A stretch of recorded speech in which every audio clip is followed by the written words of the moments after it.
Hello everyone, welcome to FAQ number 8.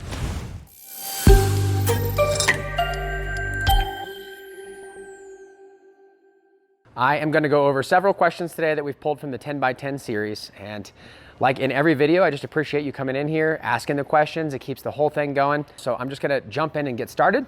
If you have any questions in response to these, post them on the video, and we're going to start going through the FAQ videos and making sure that we don't miss any details. So if you appreciate these videos, if you're getting any benefit from them, one of the things that you can do to help is just hit the like button, subscribe. That interaction actually adjusts the YouTube algorithm, helps us. And when we talk about cannabis and vegetable plants, sometimes they pigeonhole us into an age group thing. And getting this like and subscribing really helps the channel bypass some of those problems. So thank you for watching.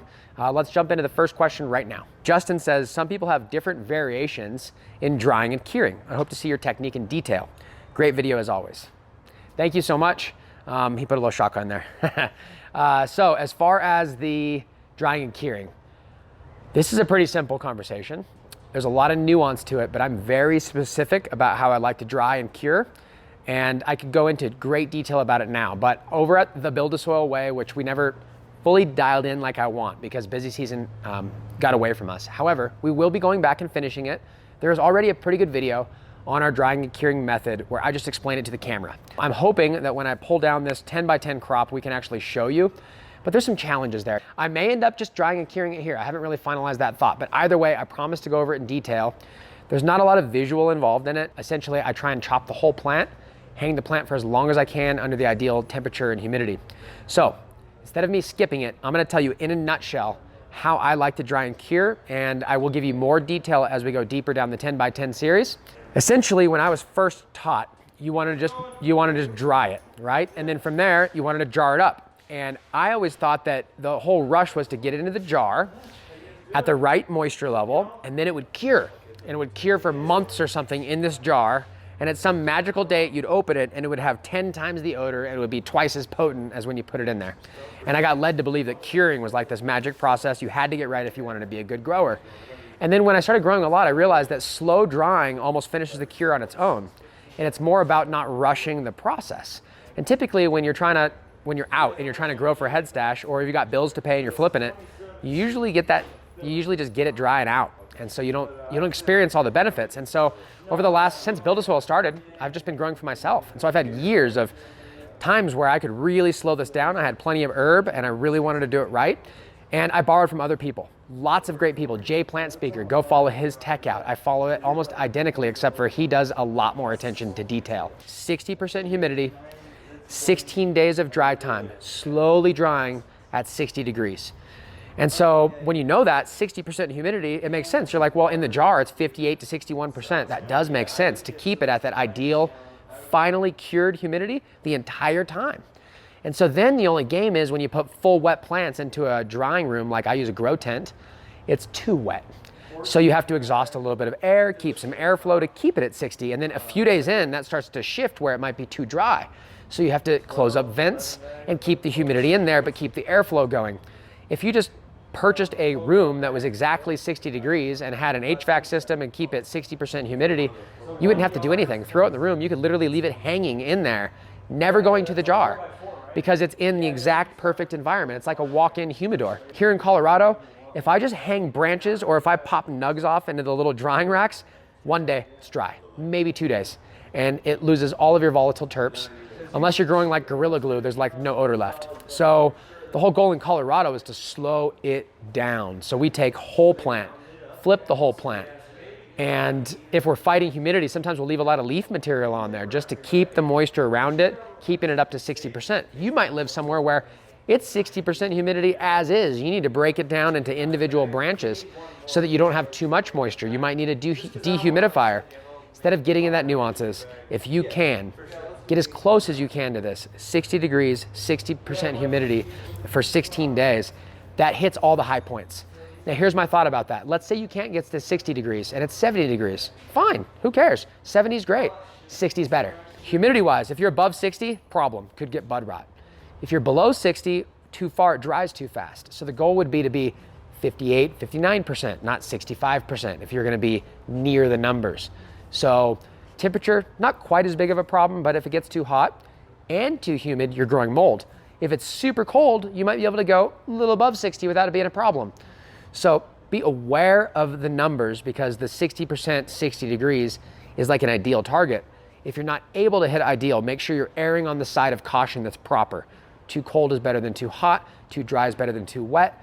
And worst case scenario, if you're at 50% humidity and 70 degrees, maybe it's dry in 10 days instead of 16. Here's what you do.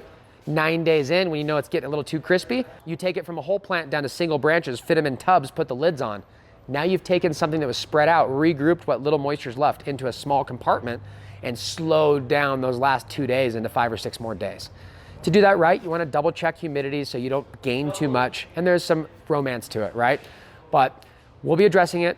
All I wanted to say is that it's more about this slow dry and waiting for it, rather than like hyper dry, put it in the jar, wait 2 months. As soon as I'm putting mine in the jar, I'll never burp it, it's ready. Some genetics get a little bit better over time, some get kind of worse over time. That's up to you and your preferences, but it's not wine.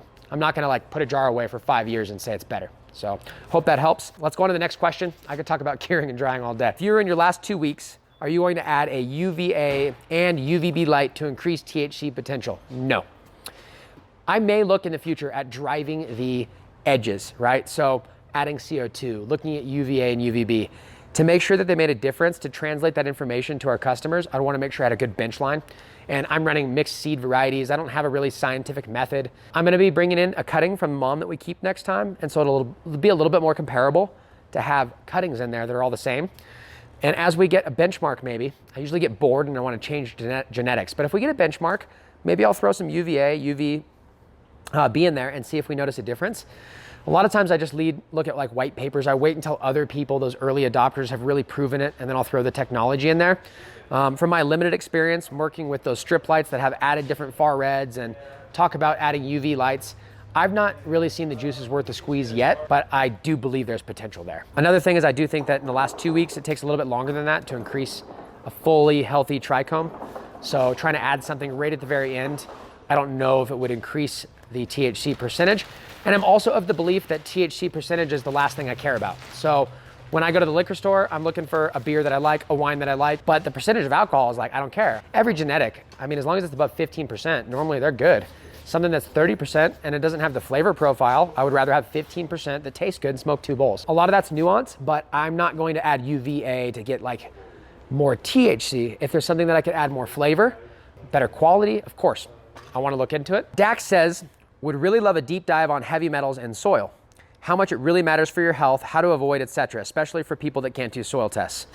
This is a really good question. I would say that typically what I've seen in organics is that the nuanced levels of parts per billion and parts per million that we're talking about as far as failing at a commercial grow, it's asinine. It's ridiculous, the levels that they're talking about. Of course, we're inhaling a product and we want to be a lot more concerned with it. What I've learned is that if you make like rosin from your flowers, there's no heavy metal in it. It's not keeping itself in the glandular trichome, it's keeping itself in the leaf. And so if you're concerned with it, I would maybe avoid mulching your leaves, because if they are accumulating anything from your soil that you haven't tested, it's probably in the leaf and you can discard those. If you're worried about inputs because you can't test it, try and use companies that do heavy metal testing.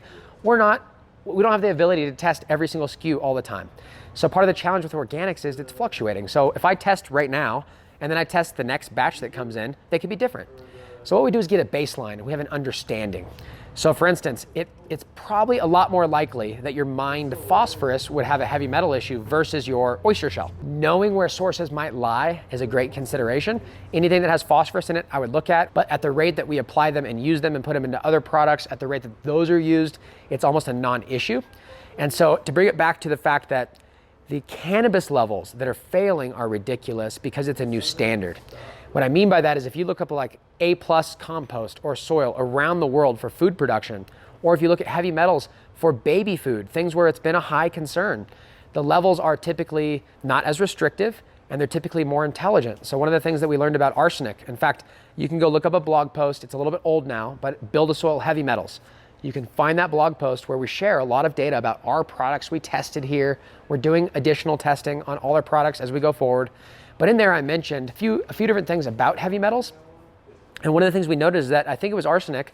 In baby food, they test for organic arsenic and they test for inorganic arsenic.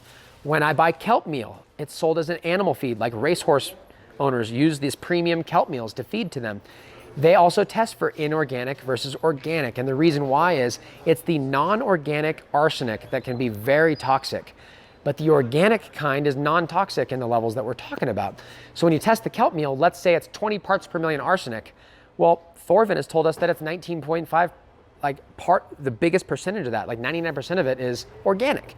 And so they don't even have to discuss it. But when we tested it, we tested different. And so in Michigan, it's actually for inorganic arsenic that you would fail on, but they don't even test for the difference.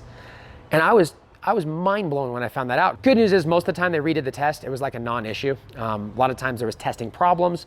So we've worked through a lot of the issues with living soil. However, there's still a ton of products that these living soil grows use that are foliar sprays and feeds that can slip in. In the future, I think most all the products will be a little bit more transparent in testing.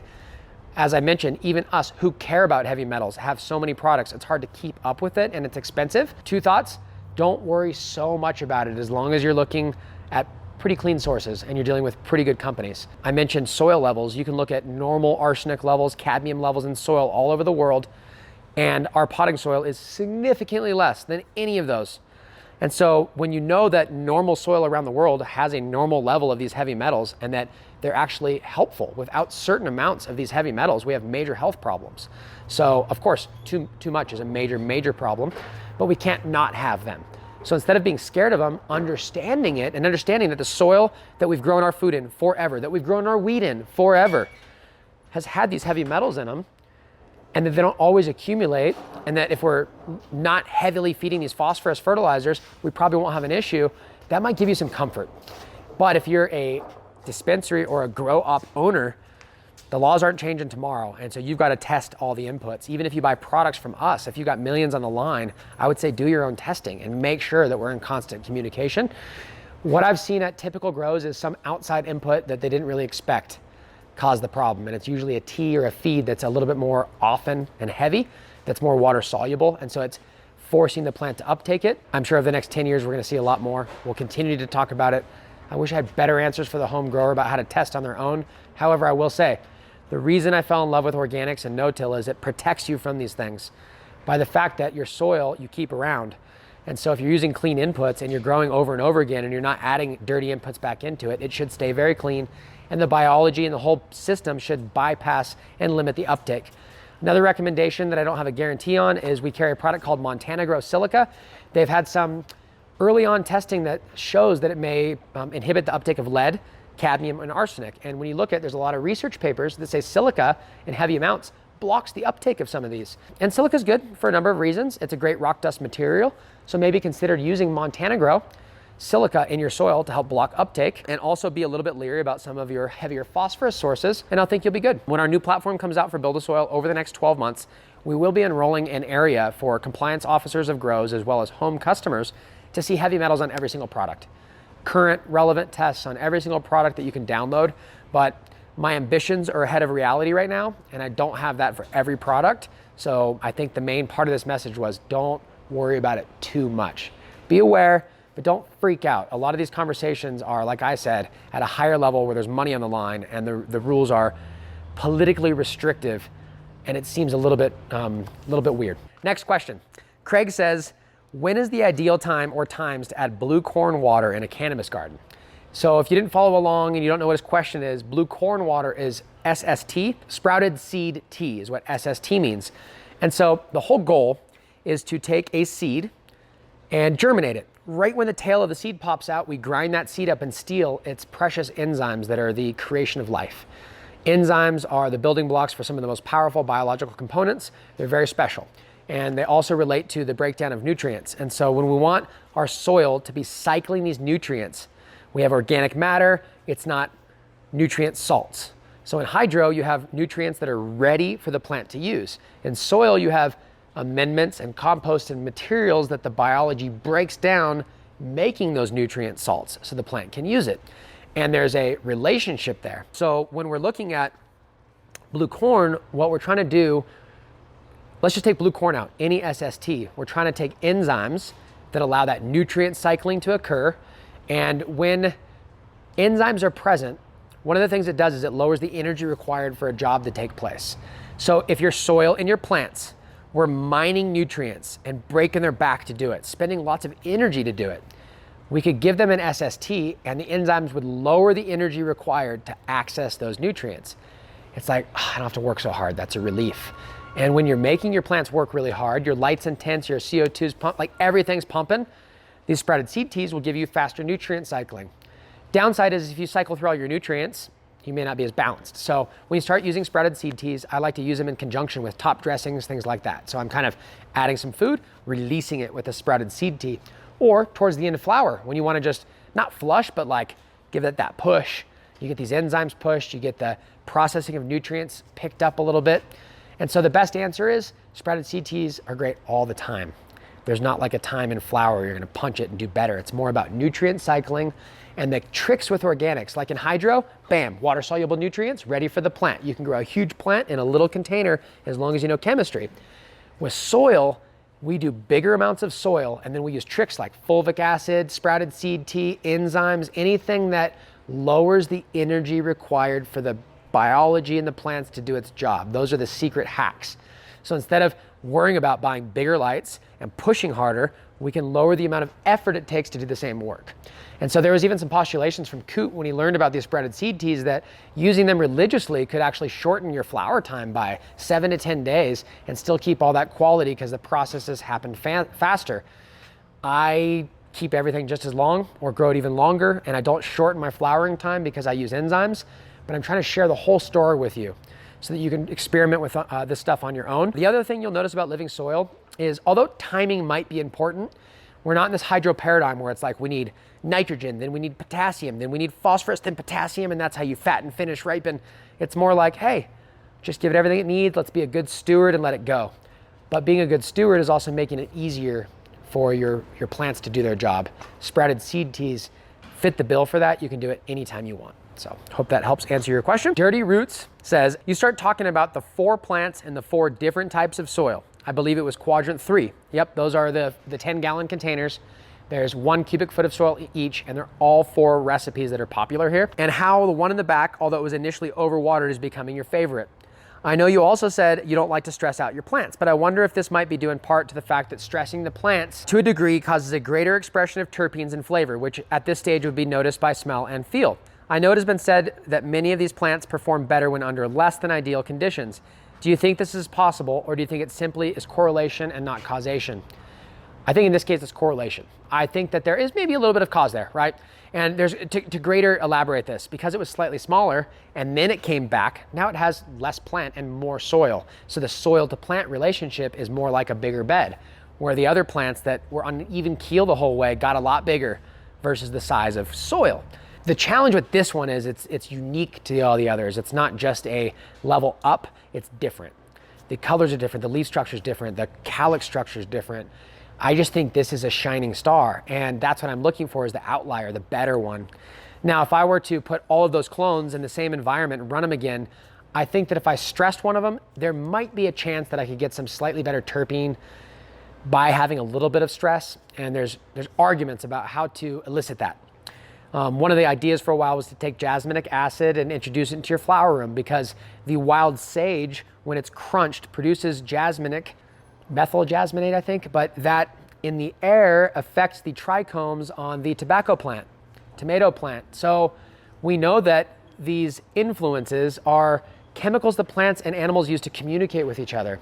And sometimes if we know that trichomes are blocking the UV, as one of the previous questions was using UV, because we know trichomes are like sunscreen for plants and pest protection, it might make sense to say there might be pests and there might be high UV and intense sun, because then your plant would pump out more sunscreen and pesticide, which is the trichome that we're after. So I see where you're going with that, and I've played with it, but I really do feel that getting the best genetics and then having them as healthy as possible gets you the best results, and that playing with nuances of stress that aren't real stress might be better.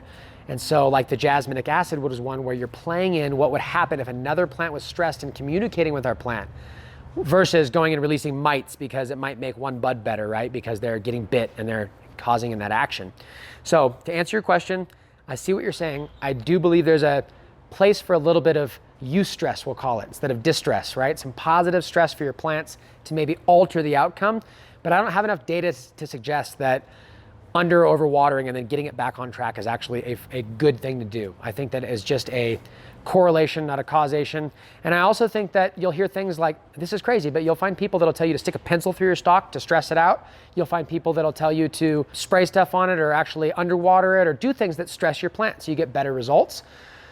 I've always had like the best grow I've ever had in plant health was always the best herb. Now, I've been surprised that I've neglected a plant and it turned out fire, but I think that was despite me, not because of me. So take it for what it's worth. Plant stress might make a change, but healthy plants produce better, in my opinion.